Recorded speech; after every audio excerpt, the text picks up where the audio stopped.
আসসালামু আলাইকুম প্রাণপ্রিয় বন্ধুরা, সবাই কেমন আছেন? আজকে আপনাদের মাঝে আরেকটা ভিডিও নিয়ে আসলাম টাইসের খনির ব্যাপারে। ওমানে যেই টাইসের খনি আছে সেই দৃশ্যটা দেখাতে চাচ্ছি আপনাদেরকে।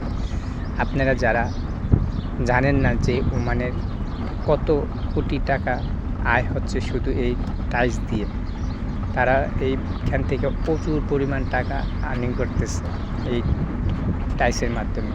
ওই দেখছেন সাদা সাদা একটা অংশ দেখা যাচ্ছে পাহাড়ের উপরে।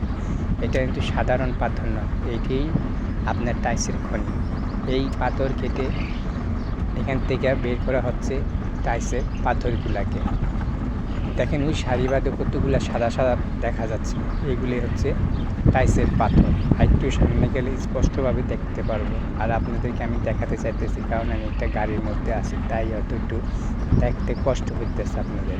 এই যে দেখছেন কত বড় বড় পাথর, এই পাথরগুলোই হচ্ছে টাইস। এগুলাকে কেটে টাইস তৈরি করে। এই সামনে আছে গোডাউন, এই গোডাউনে নিয়ে গিয়ে টাইসগুলা পাথরগুলা কেটে টাইস তৈরি করে থাকে। আর এই টাইসগুলা বিক্রি করে মানে প্রচুর টাকা লাভবান করছে। আর দেখেন এই টাইসের গুঁড়া দিয়ে আরেকটা পাহাড় হয়ে যাচ্ছে। আপনাদেরকে দেখাই, আপনারা দেখলে বুঝতে পারবেন অবশ্য। আর সবাই কিন্তু আমার জন্য দোয়া করবেন যেন আপনাদের মাঝে আরও ভালো ভালো ভিডিও উপস্থাপনা করতে পারি, আপনাদেরকে উৎসাহ দিতে পারি। আপনাদের ভালোবাসা হলো আমার সাহস, উৎসাহ। আমার ভিডিও হলো আপনাদের উৎসাহ। তো আমি আশা করব সবাই অবশ্যই আমার পাশে থাকবেন, ভালোবাসা দিবেন, আমার সাহস যোগাবেন। এই যে টাইলসগুলো দেখছেন কি সুন্দর করে এই টাইলসগুলো তৈরি করেছে এই পাথর থেকে, বুঝতে পারছেন? এটাই হচ্ছে গোডাউন। এই গোডাউনে এনে এই পাথরগুলোকে কাটটা সুন্দর করে টাইলসের মাপে রেখা, আর বাকি অংশগুলো দিয়া ওই দেখেন কত বড় বড় হয়ে যাচ্ছে পাথরের আবার একটা পাহাড়। এই পাহাড়গুলো কিন্তু সাধারণ পাহাড় না, এগুলো হচ্ছে টাইলসের গুঁড়ার পাহাড়।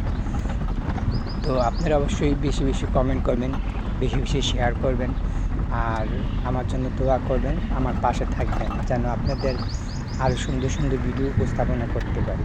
ওই যে দেখছেন ভাই আরেকটা বড় পাথরের পাহাড়, এই অংশ কাটা শেষ হয়ে গেলো। এখান থেকেও কি ওনারা এরকম টাইসের পাথরের পাহাড় বের করে ওরা কাজে লাগাবে।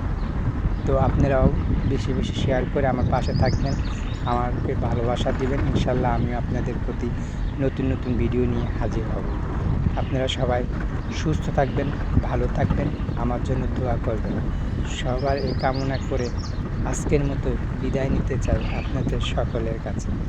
সবাই সবার প্রতি খেয়াল রাখবেন, দূর দূরান্ত দেশি বিদেশি ভাই ও বোনেরা সবাই সবার প্রতি আন্তরিকতা ও ভালোবাসা এবং বিশ্বাস বজায় রাখবেন। সবাই ভালো থাকবেন। আল্লাহ হাফেজ।